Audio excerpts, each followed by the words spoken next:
You're listening to the Otis Jiry channel.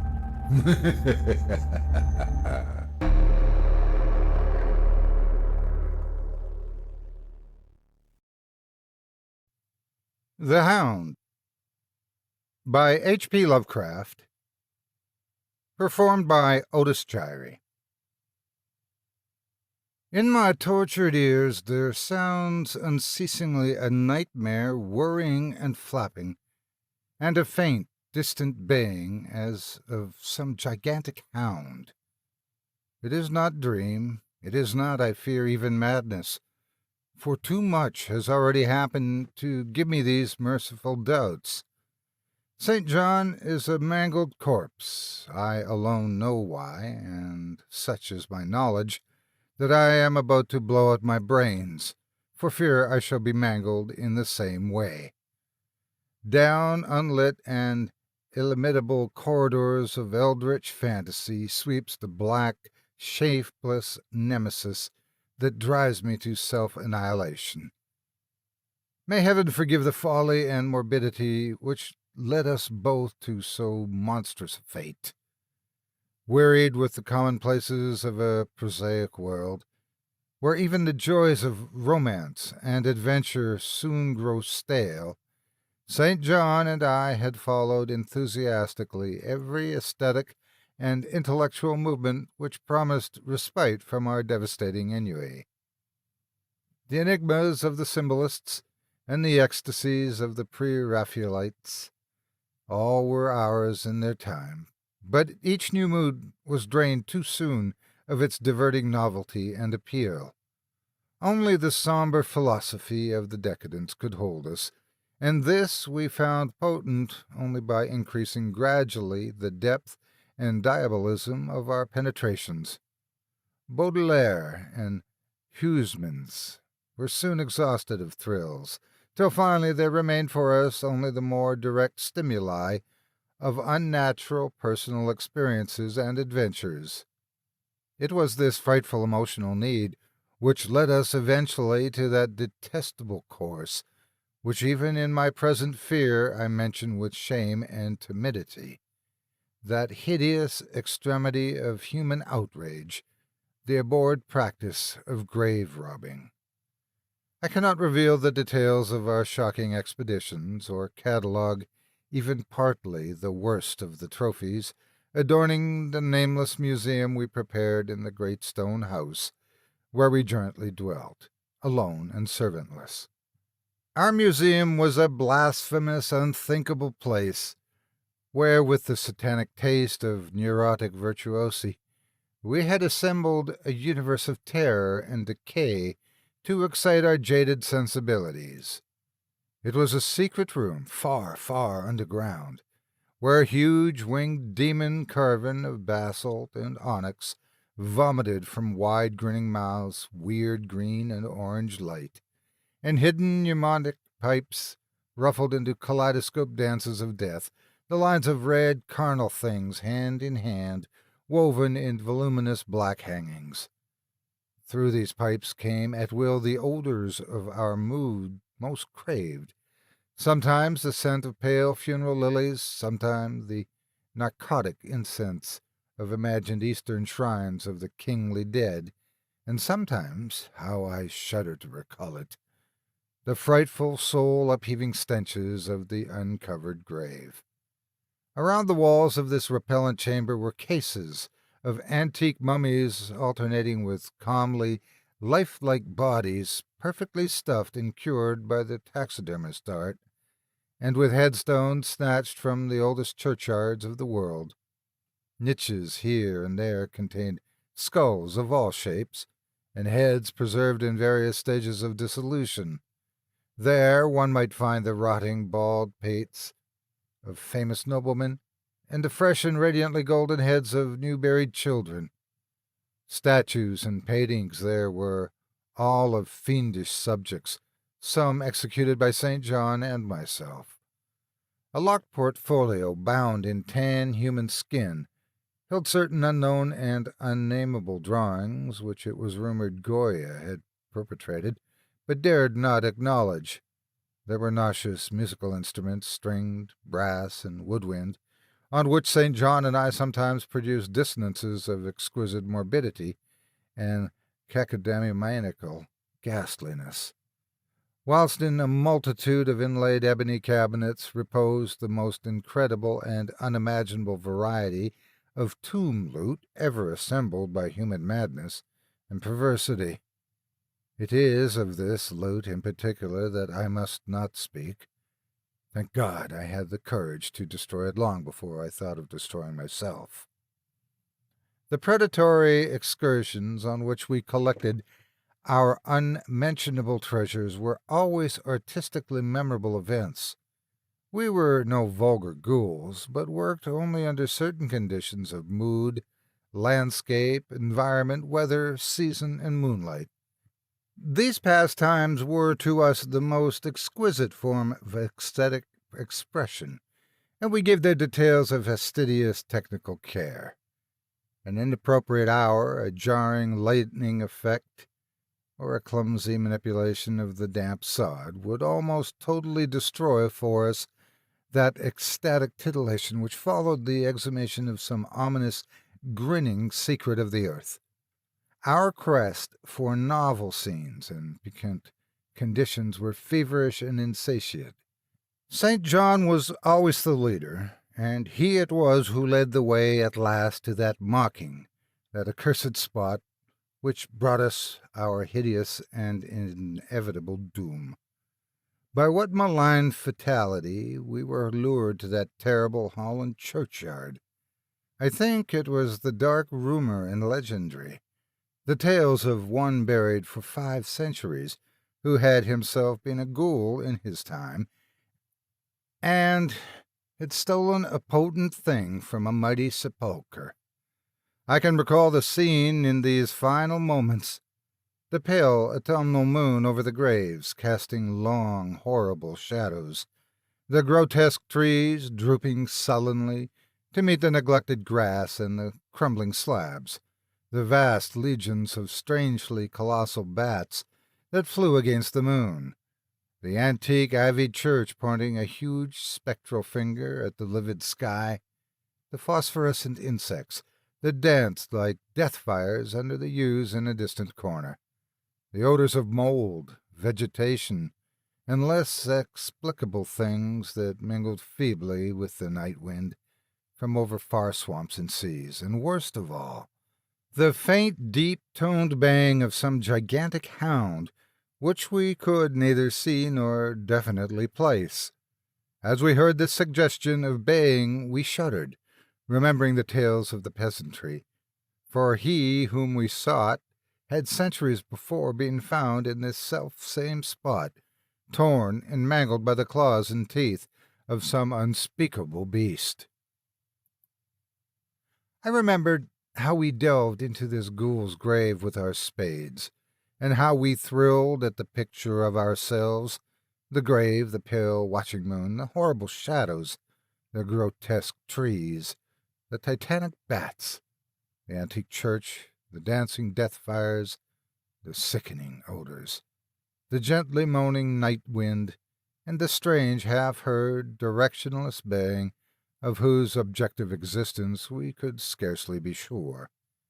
Then we struck a substance harder than the damp mold, and beheld a rotting oblong box crusted with mineral deposits from the long undisturbed ground. It was incredibly tough and thick, but so old that we finally pried it open and feasted our eyes on what it held. Much, amazingly much, was left of the object despite the lapse of 500 years. The skeleton, though crushed in places by the jaws of the thing that had killed it, held together with surprising firmness, and we gloated over the clean white skull and its long, firm teeth, and its eyeless sockets that once had glowed with a carnal fervor like our own. In the coffin lay an amulet of curious and exotic design, which had apparently been worn around the sleeper's neck. It was the oddly conventionalized figure of a crouching winged hound, or sphinx with a semi-canine face, and was exquisitely carved in antique oriental fashion from a small piece of green jade. The expression on its features was repellent in the extreme, savoring at once of death, bestiality, and malevolence. Around the base was an inscription in characters which neither St. John nor I could identify, and on the bottom, like a maker's seal, was graven a grotesque and formidable skull. Immediately upon beholding this amulet, we knew that we must possess it, that this treasure alone was our logical pelf from the centuried grave. Even had its outlines been unfamiliar, we would have desired it, but as we looked more closely, we saw that it was not wholly unfamiliar.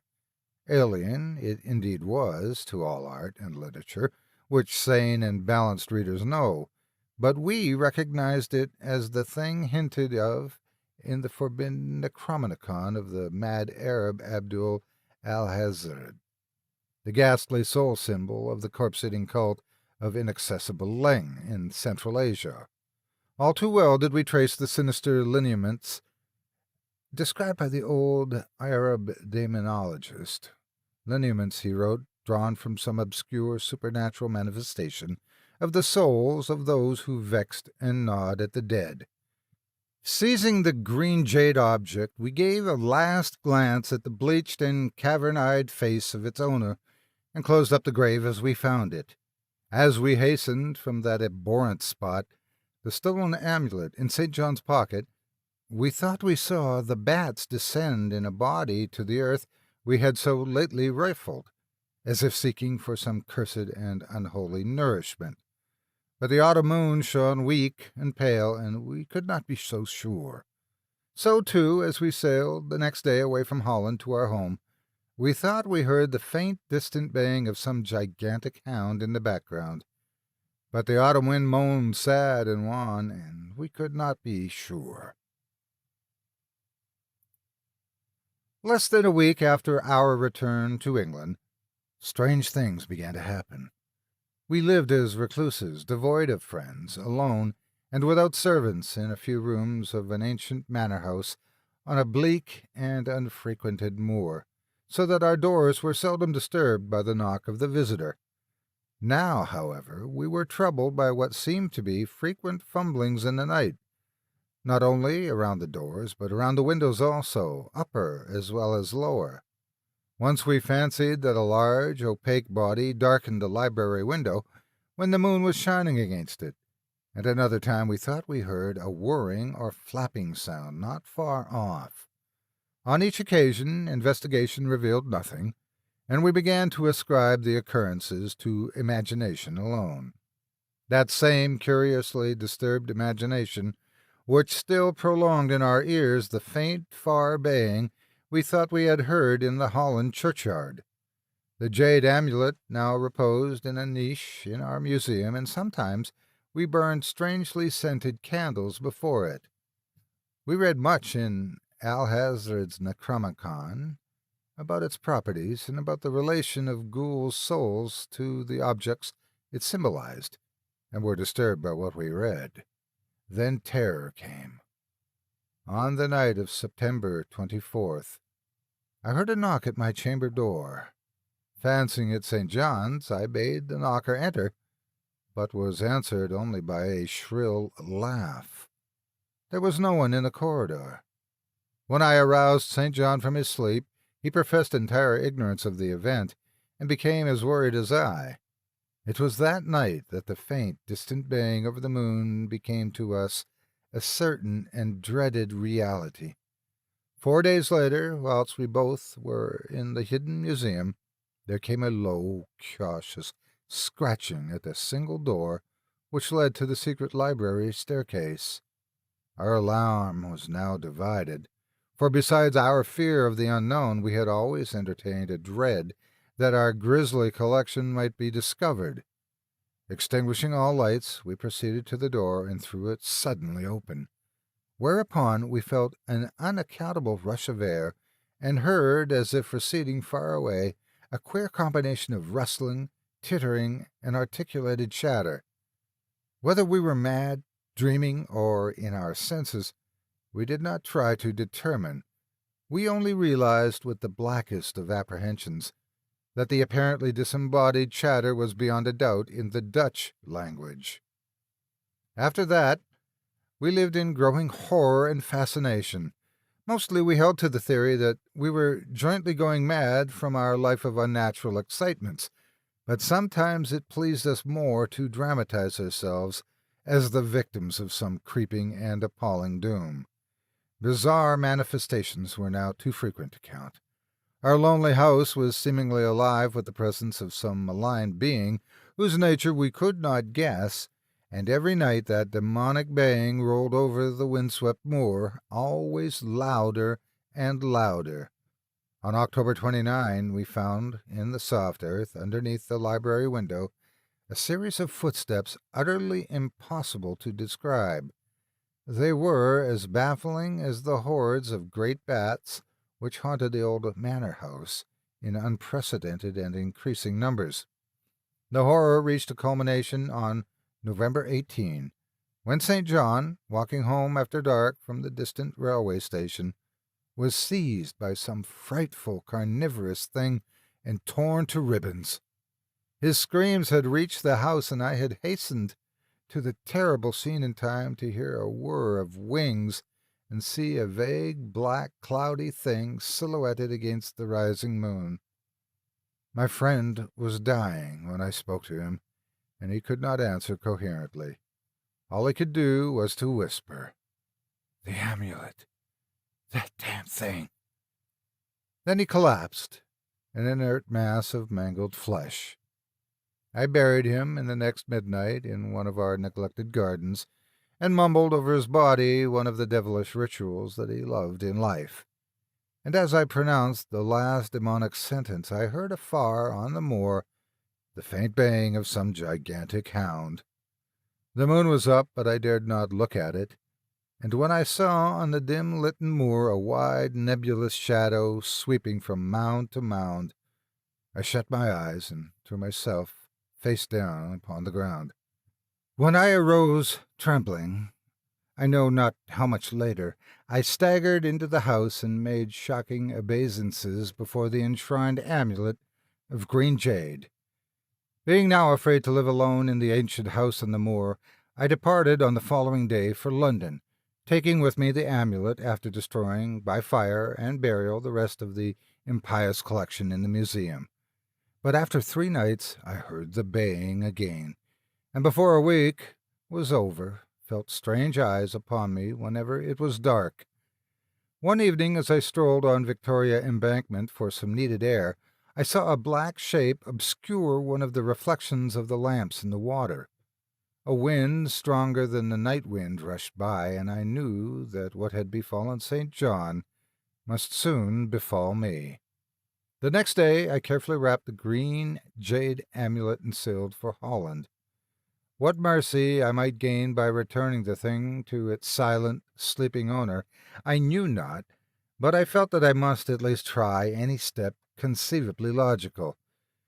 What the hound was and why it pursued me were questions still vague, but I had first heard the baying in that ancient churchyard, and every subsequent event, including St. John's dying whisper, had served to connect the curse with the stealing of the amulet. Accordingly, I sank into the nethermost abysses of despair, when at the inn in Rotterdam I discovered that thieves had despoiled me of this sole means of salvation. The baying was loud that evening, and in the morning I read of a nameless deed in the vilest quarter of the city.